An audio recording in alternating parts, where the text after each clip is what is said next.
Boa noite, pessoal. Então, fui incumbido desta noite estar com vocês, trazendo a palavra, mais uma vez. E nós estamos exatamente a uma semana de quê? Do Natal. Provavelmente daqui a uma semana você estará se juntando com sua família, com seus amigos para comemorar, ou não, o Natal. E a gente vai falar justamente sobre isso.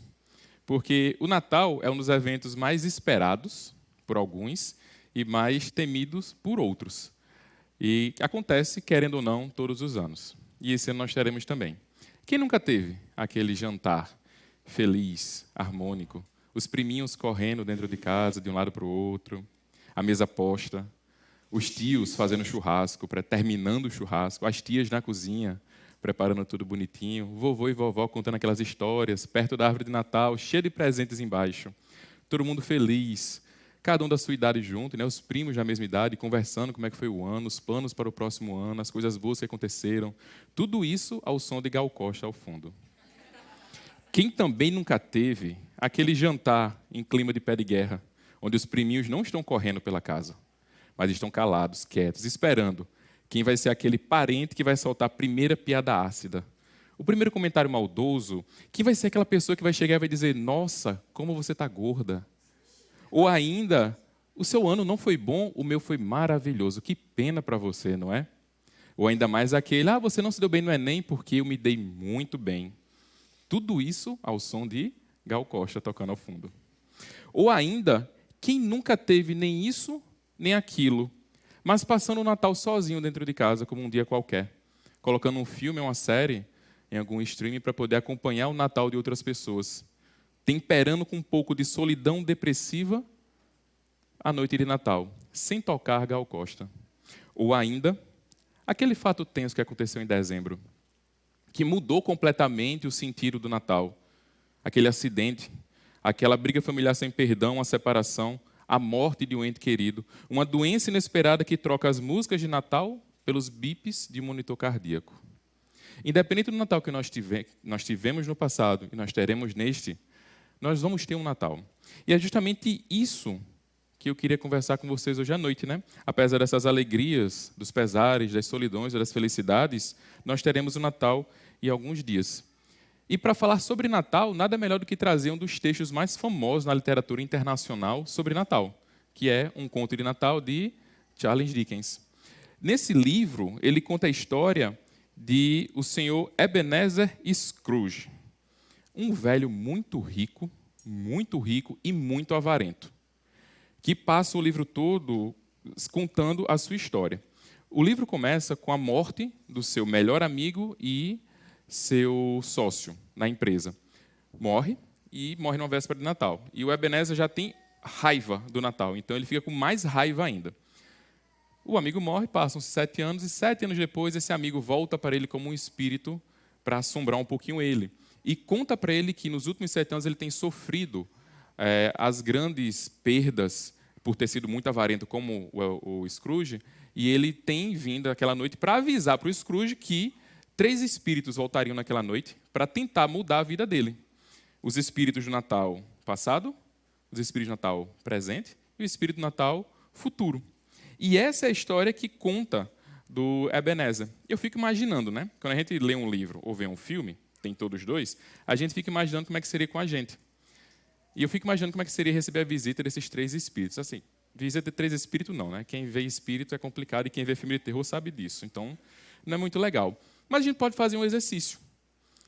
Um exercício de pensar nos nossos natais passados, tudo o que aconteceu, rever as cenas de nossas vidas, ver as coisas que mais marcaram a gente, dar uma viagem para o passado e ver aqueles natais que aconteceram. Dá para a gente também pensar como é que vai ser o nosso Natal presente, ver como as nossas vidas estão agora, meditar sobre isso, ver aquelas pessoas que estão ao nosso redor e sentir o peso maravilhoso ou maldito do agora. Bater no nosso coração que daqui a pouco a gente vai celebrar mais um Natal. Ou ainda nós podemos sonhar com aqueles natais que vão vir. Talvez nem sonhar tanto, porque no livro o Natal futuro é a morte. Então a gente pode ficar um pouco assustado com o que pode ver. Nós temos a liberdade imaginativa de fazer isso, de viajar para o passado, sentir o presente, pensar no futuro. E muitas pessoas fazem isso nessa época do ano, que é aquele famoso fechar as contas com o ano que passou. se sentam, começam a ver suas metas, se alcançaram suas metas ou não, veem suas listas de pedidos e desejos, se alcançaram aquilo que aconteceu durante o ano, revêem isso tudo, olham seus grandes pontos, veem seus piores erros, começam a fazer cálculos se o ano valeu a pena ou não. E muitas vezes é isso que vai temperar a ceia de Natal. É muitas vezes isso que vai levar a nossa ceia de Natal a ser feliz ou triste. E é aqui que a gente começa a perceber um pouquinho do que realmente tem se tratado o Natal em nossas vidas. O Natal tem sido olhar para nós mesmos e ver o que aconteceu. Porque é o meu Natal passado, é o meu Natal presente, é o meu Natal futuro. No conto de Natal, o Scrooge ele foi levado para uma mudança de vida, uma mudança de sua vida. Isso é uma coisa muito bonitinha que Dickens vem trazendo, né? É uma realidade que ele traz. Porém, C.S. Lewis tem um comentário muito massa com Charles Dickens que diz que o Sr. Dickens tem uma visão estranha e errada de ver o mundo.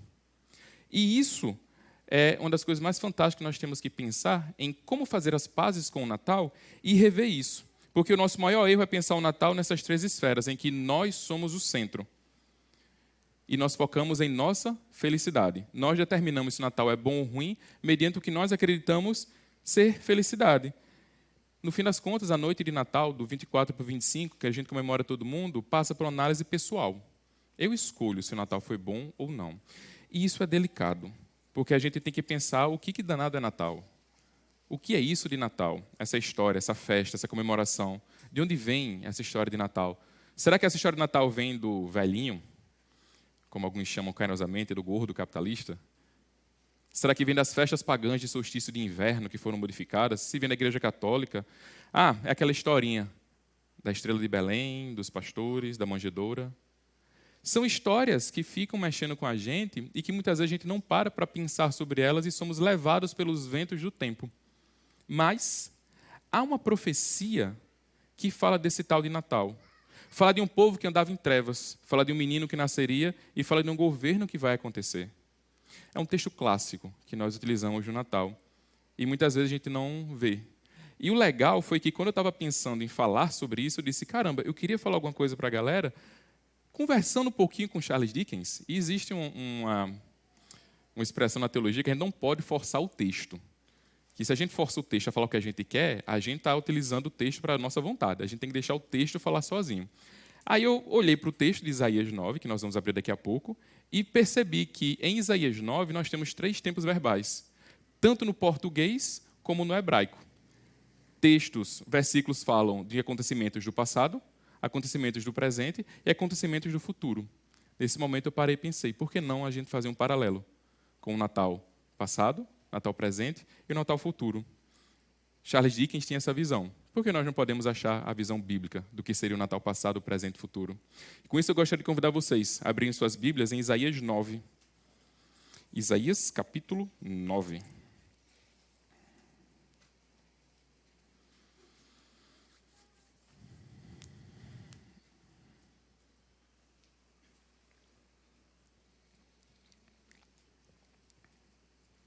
Amém? Misericórdia? Amém? A partir do versículo 2, nós não vamos ler o versículo 1 e eu explico daqui a pouco o porquê. O povo que caminhava em trevas viu uma grande luz. Sobre os que viviam na terra da sombra da morte, raiou uma luz. Fizeste crescer a nação e aumentaste a sua alegria. Eles se alegram diante de ti, como os que se regozijam na colheita, como os que exultam quando dividem os bens tomados na batalha. Pois tu destruíste o jugo que os oprimia e a canga que estava sobre os seus ombros, e a vara de castigo do seu opressor, como no dia da derrota de Midian. Pois toda bota do guerreiro usada em combate e toda veste revolvida em sangue serão queimadas como lenha no fogo. Porque um filho nos foi dado, e o governo está sobre os seus ombros. Ele será chamado Maravilhoso Conselheiro, Deus Poderoso, Pai Eterno, Príncipe da Paz. Ele estenderá o seu domínio e haverá paz sem fim sobre o trono de Davi e sobre o seu reino, estabelecido e mantido com justiça e retidão, desde agora e para sempre. O zelo do Senhor dos Exércitos fará isso. Amém? Vamos orar? Deus, nós te louvamos e agradecemos ao Senhor, porque um menino nasceu. E te agradecemos porque esse menino veio a ser o nosso Salvador. Eu te peço agora, Pai, que o Senhor possa estar nos mostrando na tua palavra qual é o verdadeiro significado do Natal. e que nós possamos estar te vendo diariamente em nossas vidas e te vendo principalmente na próxima semana. Nos ajuda a fazer as pazes com o Natal e celebrar-o da melhor forma possível. Em Cristo Jesus nós te pedimos. Amém. Segundo o teólogo Hermann Ridderbos, ele tem um comentário sobre o livro de Isaías, ele fala que esse texto que a gente acabou de ler, tirando o versículo 1, é uma continuação dos juízos de Deus que estavam acontecendo no capítulo anterior por conta da incredulidade. E ele fala que, quando a gente chega no versículo 1, aí eu peço que vocês vão comigo aí, ele fala, contudo não haverá mais escuridão para os que estavam aflitos. No passado ele humilhou a terra de Zebulon e de Naftali, mas no futuro honrará a Galileia dos gentios, o caminho do mar junto ao Jordão. Ele traz esse contudo, em algumas versões, no entanto, como uma forma de, até então havia juízo de Deus para o povo. Contudo, a partir de agora, há uma mudança. Essa mudança, geralmente, vai provocar uma possível solução para todo o problema que estava sendo colocado anteriormente. Geralmente, na Bíblia, quando os escritores fazem isso, eles mudam a perspectiva e trazem a salvação de Deus, que é o que acontece aqui. Esse texto é literalmente uma profecia que fala de um menino que vai nascer, que é o Messias. Ela fala desse menino que vai mudar toda a história do mundo inteiro, trazendo consigo a salvação. Diretamente, esse texto fala de quem? Jesus. Amém? Não é outro não, viu? É dele. Todos nós já lemos esse texto, todos nós no Natal já escutamos alguma coisa, já vimos uma peça em que o irmãozinho chega como um anjo, aí pega e fala.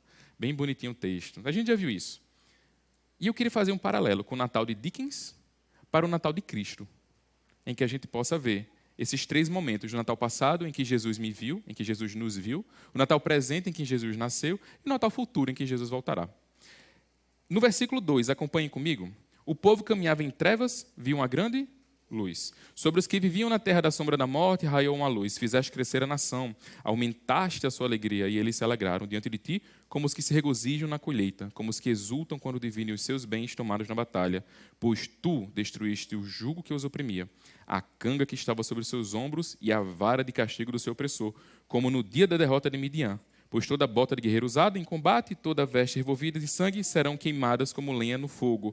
Português básico, fundamental 2. Se você selecionar todos os verbos contidos nesses 4 versículos, 1, 2, 3, 4, vocês verão que eles estão no passado. Quando a gente pensa em passado, a gente tem que olhar o que esse texto fala. O passado de quem? Do povo de Deus. Quem é o povo de Deus? Como é o seu passado? Como é o seu passado enquanto povo que andava em trevas? Esse povo que andava em trevas somos nós. Antes de Cristo raiar como o sol da justiça em nossas vidas, nós andávamos em trevas. Todos pecaram e destituídos estão da glória de Deus, Romanos 3, 23. E essa é uma doutrina que nós temos esquecido ultimamente. Temos abraçado a doutrina de que nós somos bonzinhos, que nós somos pessoas legais, apesar de nós sermos legais. Mas nós somos bons. E esquecemos que todos nós nascemos pecadores e desesperadamente necessitamos de um Salvador. Agostinho, em seu livro Confissões, diz: se fui concebido em iniquidade e sem pecado me alimentou a minha mãe, onde, suplico-te, meu Deus, onde, Senhor, eu, teu servo, onde e quando eu fui inocente? Davi diz no Salmo 51, sei que sou pecador desde que nasci. Sim, desde que me concebeu a minha mãe.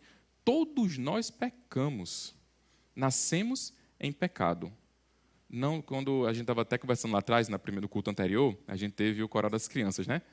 Aí o pessoal comentando, que bonitinho, as crianças, todos os anjinhos do Senhor. Aí eu,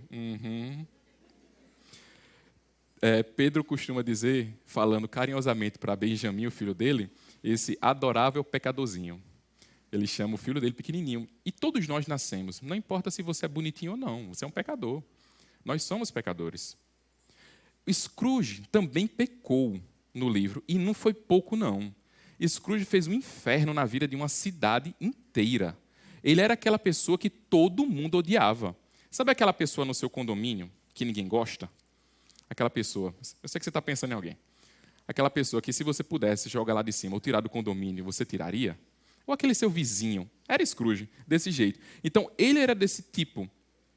E quando ele recebe a visita do Natal passado, o Natal passado começa a mostrar as coisas para ele, coisas que aconteceram, coisas boas e coisas ruins. O problema do Natal passado é que ele mostra as coisas que já foram e causa dois sentimentos contraditórios na gente: nostalgia ou arrependimento. Nostalgia é aquele sentimento que a gente tem de olhar para o passado. Ah, que coisa boa, foi aquilo que aconteceu. Você lembra aqueles momentos bons, aquelas coisas que mexem no nosso coração, que aquecem o coração? Não há problema com a nostalgia. Há problema quando você fica paralisado por conta da nostalgia. Ah, naquele tempo é que era bom. Minha vida era boa ali. Hoje está ruim. Porque quando você fica preso na nostalgia, ela começa a criar ares de depressão. Ele puxa para uma paralisia. Da mesma forma, arrependimento. Arrependimento ainda é muito pior que a nostalgia, porque arrependimento parece uma bola de ferro que botam no pescoço da gente, que a gente tenta andar e não consegue.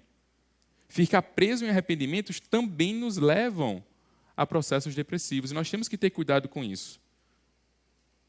Nós não podemos ficar olhando para o Natal passado e achando que o Natal passado é aquele que vai definir as nossas vidas. Nós não fomos criados para viver no passado. Olhar para o passado é legal? É legal. Ver os grandes feitos de Deus nas nossas vidas é legal? É legal. Relembrar esses feitos é bom? É muito bom. Mas Deus nunca vai nos convidar a viver presos nesse passado. E Scrooge, ele travou. Mas o espírito do Natal passado tinha uma missão para o coração de Scrooge. Ele queria mudar e curar o coração do velho. E esse espírito tenta passar uma lição para a gente, que apesar de nós podermos ser que nem o Scrooge, nós somos boas pessoas como o velho Scrooge e podemos mudar. Esse é um engano. Nós não somos boas pessoas. Nós somos pecadores. Desesperadamente corrupto é o coração do homem. Quem o conhecerá? Versículo 4. Pois tu, versículo 4 de Isaías, jovens. Pois tu, o jugo que oprimia e a canga que estava sobre os meus ombros e a vara de castigo do seu opressor, como no dia da derrota de Midian. Cristo destrói pecados. Cristo nos livra de pecados. O povo que andava em trevas viu uma grande luz. O povo que caminhava em trevas viu uma grande luz. Sobre os que viviam na terra da sombra da morte, raiou uma luz. Nós vimos uma grande luz, amém? Fala para o irmão que está do teu lado: eu vi uma grande luz. Esse é o ponto do nascimento de Cristo. Esse é o ponto, porque Deus tanto amou o mundo que deu a seu Filho unigênito para que todo aquele que nele crer não pereça. Marcos, mas o meu passado, lá no meu passado, nos natais passados da minha vida, eu pequei muito. Eu aprontei muito, eu também. Eu aprontei muito. E quer ter uma surpresa bem interessante? Quem aqui pecou muito no passado? Levanta a mão, por favor. Todos nós. Todos nós, gente. Todos nós, não tem quem escape. Todos nós temos um passado que, quando olhamos à luz das Escrituras, nos arrependemos. Porque nós vivíamos em trevas. O foco aqui não é o nosso passado. O foco aqui é Cristo. Ele é o foco. Ele é a luz que em nós brilhou. Quem é comparável a ti, ó Deus? Que perdoas o pecado e esqueces a transgressão do remanescente da sua herança. Tu que não permaneces irado para sempre, mas tens o prazer em mostrar amor. De novo terás compaixão de nós, pisarás as nossas maldades e atirarás todos os nossos pecados nas profundezas do mar. Miqueias 7, 18, 19. Amém. O nosso Natal passado é Jesus Cristo. Marcos, mas eu sou assombrado pelo peso do meu passado. Eu não consigo me libertar dele. Ok, Cristo consegue. Cristo pode. Ao pensar nos natais passados da sua vida, nas coisas que aconteceram e que mexeram e marcaram tanto você, entregue cada desgosto, cada alegria, cada pecado, cada arrependimento, tudo, entregue diante do banquete da graça do nosso Deus. Nós temos que parar de deixar Satanás fazer confusão na nossa cabeça com nossos passados. Nós temos que parar com isso de deixar Satanás trazer à tona tudo o que aconteceu no nosso passado, jogar na nossa cara e deixar a gente mais raso que o chão. Em que a gente fica com vergonha de ir em busca de Deus por perdão. E ficamos mendigando que Deus possa derramar mais um pouquinho da sua graça. Como se Ele já não tivesse transbordado a sua graça para nós. Nós temos que parar de nos comportar como pessoas que não têm a graça de Deus. E eu vou citar um livro, eu pedi autorização dos pastores para poder fazer isso. Um livro bem didático, é de crente, Crônica de Gelo e Fogo, Game of Thrones, certo? Nas Crônicas de Gelo e Fogo, em Game of Thrones, exatamente na 5ª temporada, para quem for ver, não digo que vai ver, tem um personagem chamado Aemon Targaryen. E Aemon Targaryen, ele é o mestre da fortaleza que fica no norte do mundo, guardando a muralha do povo do inverno que vai chegar. E tem lá um carinha chamado Jon Snow. Que Jon Snow passa toda uma jornada e na 5ª temporada querem fazer ele virar o capitão do povo lá. E Jon Snow está com medo de virar o capitão. Ele tem medo que o pessoal não aceite porque ele é um bastardo, não sei o quê, faz todo esse negócio, né? E o mestre Aemon Targaryen tem um momento que ele chega para Jon Snow e diz umas frases que essa frase me impactou muito. E eu trago essa frase para a minha vida. Ele fala assim: Kill the boy, Jon Snow. Kill the boy and let the man be born. Mate a criança, Jon Snow. Mate a criança e deixe o homem nascer. Ele disse isso porque Jon Snow estava com medo de assumir a sua posição. E ele traz essa perspectiva. Mate a criança. Essa criança que você está o tempo todo pensando que domina a sua vida e que traz você sempre para aquele momento de que você é um bastardo, você foi jogado fora e ponto. Mate isso e deixe o homem vir à frente. Não importa o que aconteceu no seu Natal passado, se Jesus Cristo nasceu para você. Quando você pensar no seu passado, lembre-se, eu andava em trevas e vi uma grande luz. Não tenha medo de assumir a sua posição de filho. Jon Snow tinha medo de assumir a posição de líder.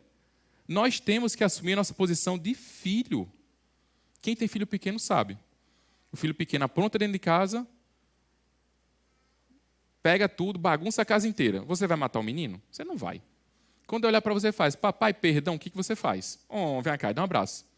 Você acha que Deus não vai fazer isso com a gente? Ah, Marcos, mas tem um momento que acho que Deus enjoa da cara da gente. Filho pródigo. O menino olhou para o pai, eu quero minha herança. Foi embora. Ele pediu para que o pai morresse. Passou um tempo fora, aprontou desgraça. Voltou, o que o pai fez? Passou na cara dele alguma coisa? Esculhambou com ele? Não. Um filho que estava morto viveu. Da mesma forma, esse é o tipo de amor que Deus traz para a gente. Paremos de pensar que nós somos mendigos querendo que Deus derrame mais um pouquinho da sua graça. Nos comportemos como filhos amados do Senhor. Infelizmente, essa condição do pecado vai nos aterrorizar até o final das nossas vidas. Isso não é desculpa para ninguém estar pecando, não. Mas é uma condição que vai mexer com a gente. Mas toda vez que isso acontecer, não deixe Satanás reinar. Pare, se ajoelhe, peça perdão a Deus. Volte. Porque às vezes, se não muitas vezes, nós precisamos não fazer as pazes com o nosso passado. Precisamos kill the boy. Eu não estou dizendo aqui que você vai ignorar o que aconteceu no seu passado, não. Eu estou falando que você precisa olhar para o seu passado, entender o que ele significou e acabar com esse poder que ele está trazendo para a sua vida. Kill the boy. Ah, eu devia ter feito isso. Mata esse tipo de pensamento. Ah, no meu Natal passado eu devia ter feito aquilo. Mata esse tipo de pensamento. Da mesma forma, os arrependimentos. Bem que eu poderia ter feito. Mata esse tipo de pensamento. Quando nós olharmos para o Natal passado, olhemos para Cristo, sabendo que o nosso Pai de amor, desde a eternidade, nos chamou para sermos dele, apesar de nós. Não se prenda aos fantasmas do passado. Olhe para o seu Natal presente e olhe para o que Deus deu para você agora. E no Natal presente, Jesus nasceu. Versículo 6. Porque um menino, um filho nos foi dado, e o governo está sobre os seus ombros, e ele será chamado Maravilhoso Conselheiro, Deus Poderoso, Pai Eterno, Príncipe da Paz. Esse é o nosso Natal presente. Por isso mesmo, o Senhor lhes dará um sinal. A virgem ficará grávida e dará luz a um filho, e o chamará de Emanuel. Mas tu, Belém Efrata, embora sejas pequena entre os clãs de Judá, de ti virá para mim aquele que será o governante sobre Israel. Suas origens estão no passado distante, em tempos antigos. Essas profecias seguiram o nascimento de Jesus Cristo. Tem um matemático russo que ele faz um joguinho com a quantidade aproximada de pessoas que estavam vivas no tempo de Jesus e a probabilidade de Jesus nascer desses dois pais. Ele diz que essa probabilidade de uma dessas profecias acontecer é você pegar uma piscina olímpica de 100 metros e botar até a metade cheia de moedas.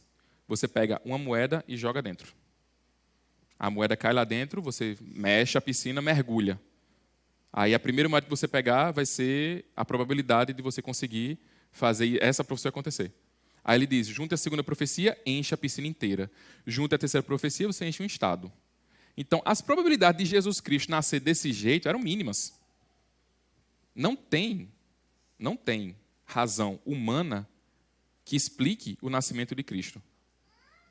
E essas profecias se referiam a um casal jovem, ambos descendentes de Davi, escolhidos por Deus, e que iriam seus pais terrenos, do próprio Deus, do seu filho.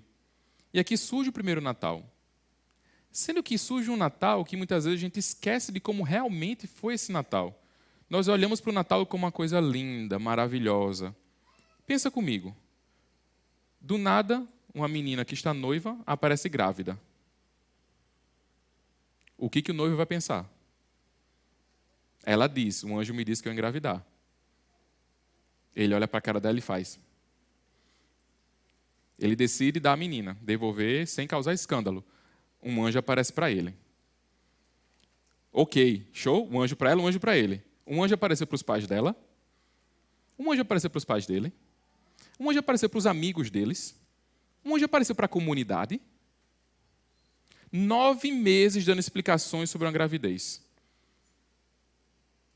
Depois de ter enfrentado a vergonha dos olhares, todo mundo questionando e eles dando a mesma explicação. Quantas vezes Maria não deve ter botado a mão na barriga sentindo Jesus Cristo nascer e pensado, será que isso é verdade? Quantas vezes José não deve ter visto a barriga crescendo, relembrado do seu encontro com o anjo e pensado, será que foi um sonho? Quantas vezes? Aí 9 meses depois sai um decreto misterioso chamando todo mundo para voltar para a sua terra. Sai José com Maria, sozinhos, voltando para Belém.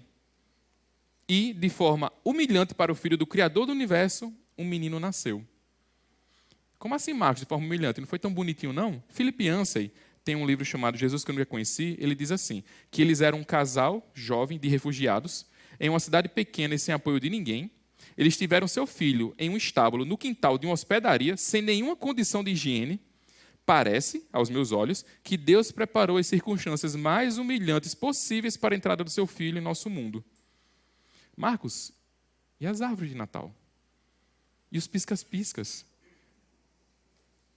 A ceia, o peru. Gente, tem um probleminha muito grande para ser resolvido com o nascimento de Jesus Cristo, chamava pecado.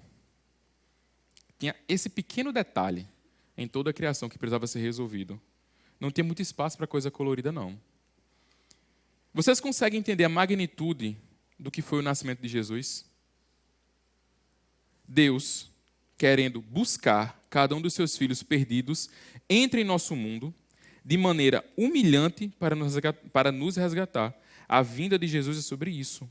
O plano de Deus para nos resgatar. O Natal, o primeiro Natal, o Natal que foi planejado, ele é um plano. Não para que nós estejamos no sábado somente comemorando, mas para que nós entendamos que ele veio nos resgatar. Só ele podia fazer isso. Ninguém podia. Em seu livro O Drama das Escrituras, Michael Gorin diz o seguinte: não conseguiremos compreender o significado da história de Jesus enquanto não começarmos a ver que ela é, na verdade, o evento culminante da história da Bíblia. Quando sua criação foi corrompida pela rebelião humana, Deus imediatamente iniciou uma missão de salvamento. Ele havia criado tudo e, por isso, a sua criação pertencia a ele por direito. Agora, ele iria redimi-la, comprá-la de volta para que pudesse ser restaurada ao que ele sempre planejou para ela. Em sua vida, Jesus nos mostra com o que a salvação se parece. O poder de Deus para curar e renovar está vividamente presente em todas as suas palavras e ações. Em seu nascimento, Jesus inicia o plano de Deus aplicado ao mundo. Em sua morte, Jesus realiza essa salvação. Na cruz, ele guerreia contra os poderes do mal e derrota. Em sua ressurreição, Jesus abre a porta à nova criação e, em seguida, deixa essa porta aberta e nos convida a nos unirmos a Ele. Vocês conseguem entender que não há magia do Natal, há amor do Pai? Não há magia do Natal, há amor do Pai.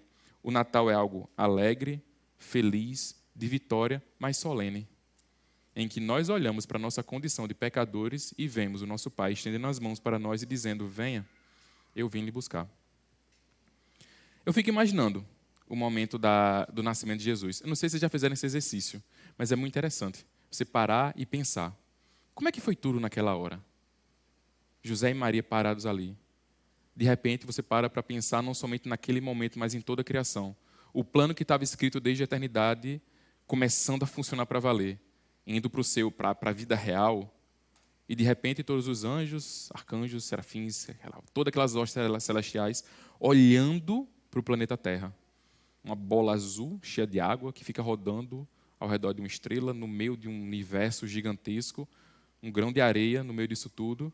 E todos esses olhos, até os olhos do próprio Deus Pai, estavam olhando para aquele momento, esperando ouvir um choro de um bebê. O quão maravilhoso deve ter sido escutar o choro daquele bebê indefeso, nascendo naquele momento. Não é à toa que os anjos celebram logo em seguida, como aponta em Lucas 12. Eles celebram o quê? O nascimento de Jesus. Isso é o Natal. Isso é o Natal, porque nasceu, como diz em Isaías, o maravilhoso conselheiro, o Deus poderoso, o Pai eterno, o príncipe da paz, que esses nomes mostram que Jesus é próximo a cada um de nós, maravilhoso conselheiro, Deus poderoso, Ele é poderoso, Ele é cuidador, Ele é da realeza. Ele é Jesus, o nosso Messias, o nosso Salvador, Ele é o nosso Natal presente. Amém? Olha que interessante. No livro Conto de Natal, Scrooge ele recebe a visita do Natal presente. E o Natal presente no livro é um fanfarrão. Sabe aquela pessoa que fica rindo muito e mangando de tudo? Esse é o Natal presente.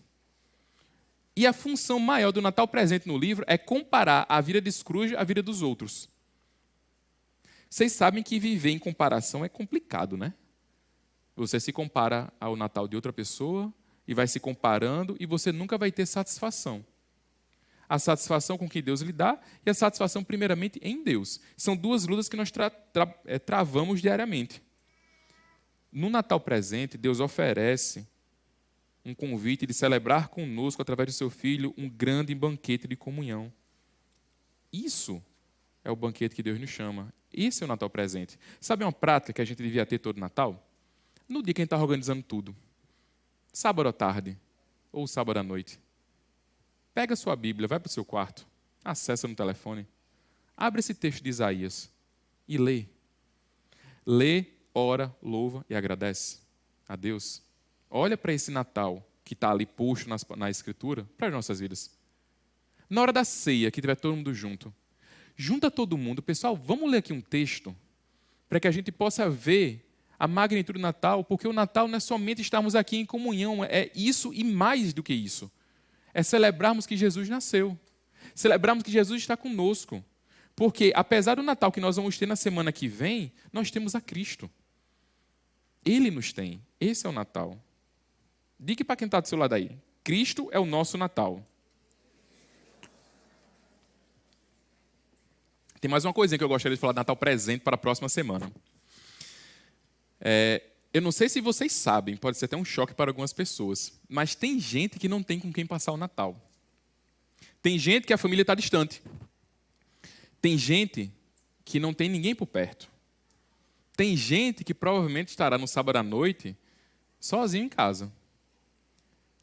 Um desafio para você essa noite: convide essa pessoa para passar o Natal com você, que vai ter uma casa, que vai ter um jantar, que vai ter a família junto.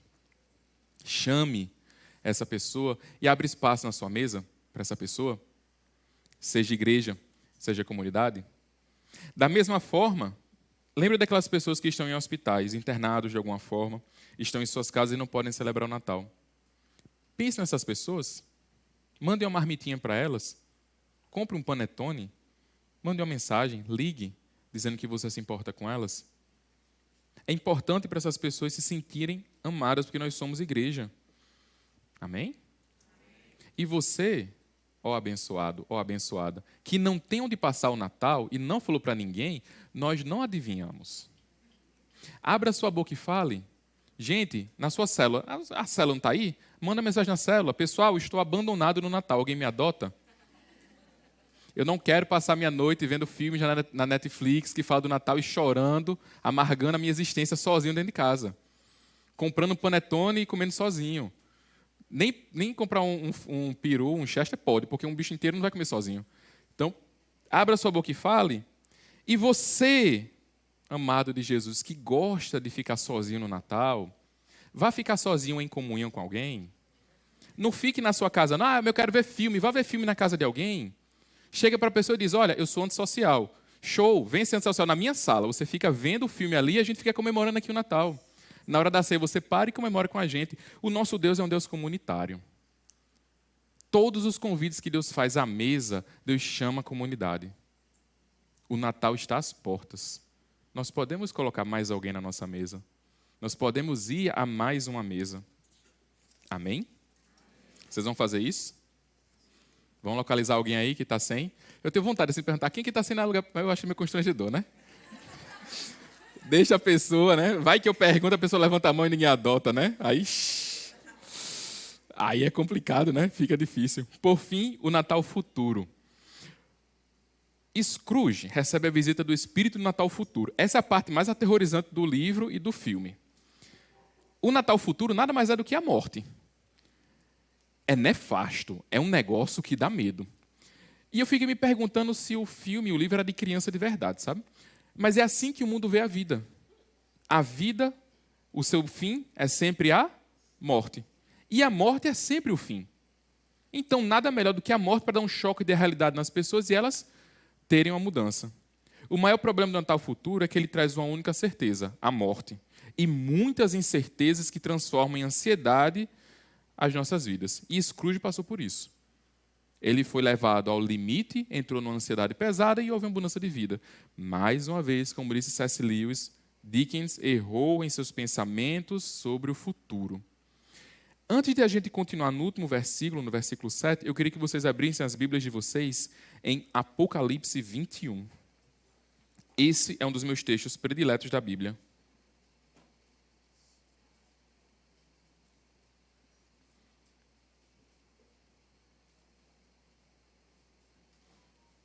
Apocalipse 21.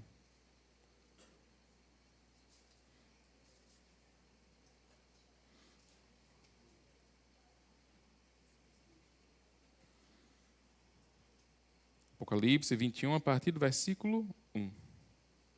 Se a minha Bíblia cooperar comigo.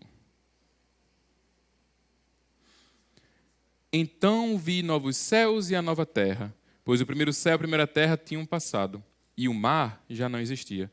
Vi a cidade santa, a nova Jerusalém, que descia do céu da parte de Deus, preparada como uma noiva adornada para o seu marido.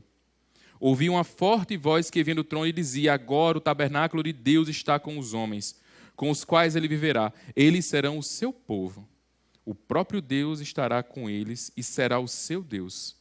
Ele enxugará dos seus olhos toda lágrima. Não haverá mais morte, nem tristeza, nem choro, nem dor, pois a antiga ordem, as primeiras coisas já passaram. Aquele que estava sentado no trono disse, estou fazendo novas todas as coisas, e acrescentou, escreva isto, pois estas palavras são verdadeiras e dignas de confiança. Disse-me ainda, está feito. Eu sou o Alfa e o Ômega, o princípio e o fim. A quem tiver sede, darei de beber gratuitamente da água da fonte da vida. O vencedor herdará tudo isso, e eu serei seu Deus, e ele será meu filho. Você já imaginou celebrar os seus natais futuros nessa cidade? Você já imaginou estar na presença de Deus, vendo Deus face a face? Você já imaginou caminhar ao lado do Cordeiro de Deus? Você já imaginou me ter ao seu lado pela eternidade? Você já imaginou ter aquele irmão, aquela irmã da célula, aquela, sabe?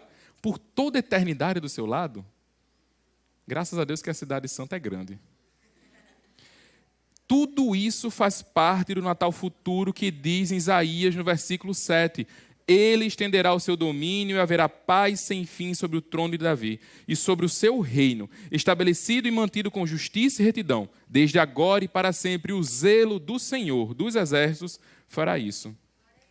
Esse texto fala do reinado do Messias, fala do reino que Jesus terá. É sobre o nosso futuro. Pensar no Natal futuro é ver este reino. é ver que nós estaremos lá. O que mais mexe comigo nesse último versículo de Isaías é a frase: o zelo do Senhor fará isso. No hebraico, essa palavra zelo, que está aqui escrito, refere-se ao sentido de que Deus é fiel à sua honra e ele cumpre a sua palavra. Ele é fiel, ele não é Deus de palavras, ele cumpre o que ele diz. E se ele cumpre o que ele diz, o domínio de Jesus já começou, continuará eternamente. O menino que não nasceu será o maior governante de todos. E nós somos do reino dele. Tudo é dele. Existe um rei e nós estamos com ele. C.S. Lewis escreve nos Quatro Amores que nós fomos feitos para Deus.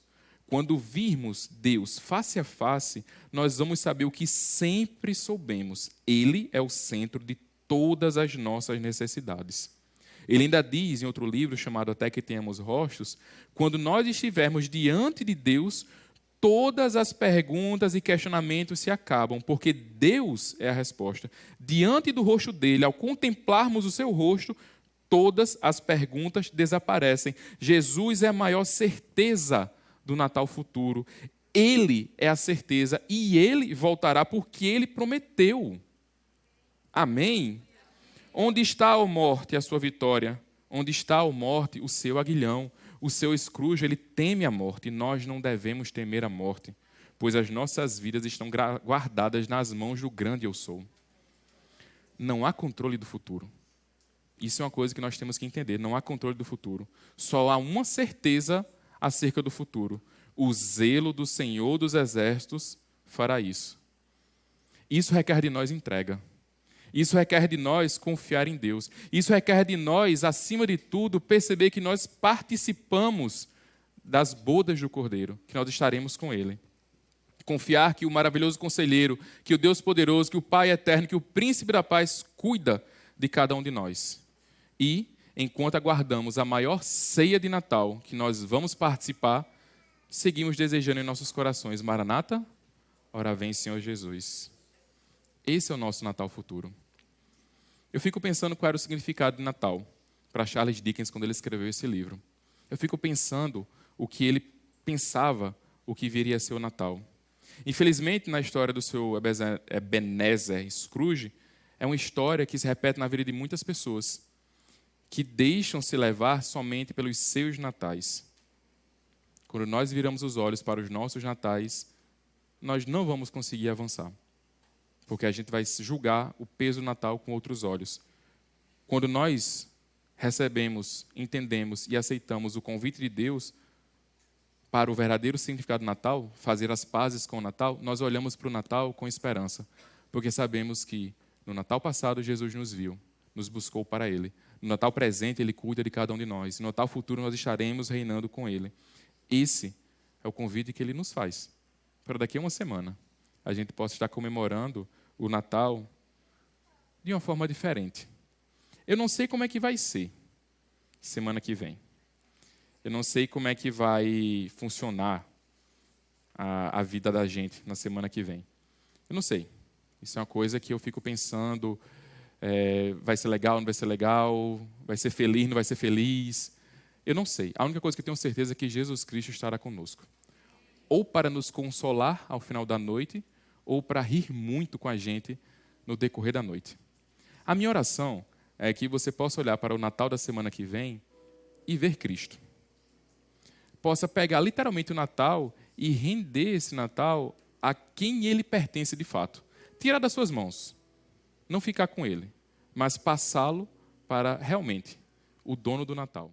Nós somos convidados a literalmente clamar ao nosso Deus, entregar para Ele, nos rendermos a Ele e que o nosso Natal seja diariamente essa entrega.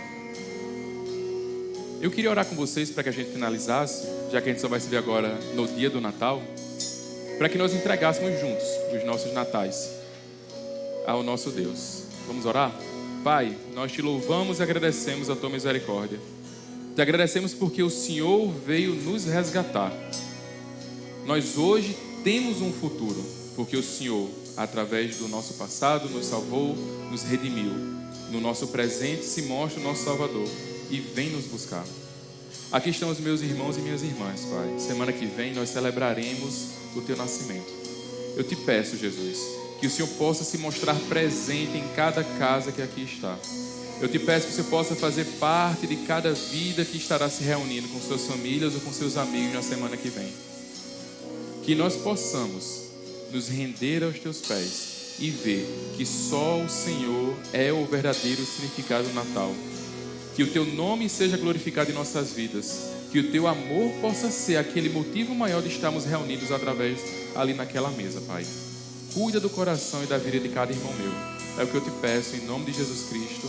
Amém.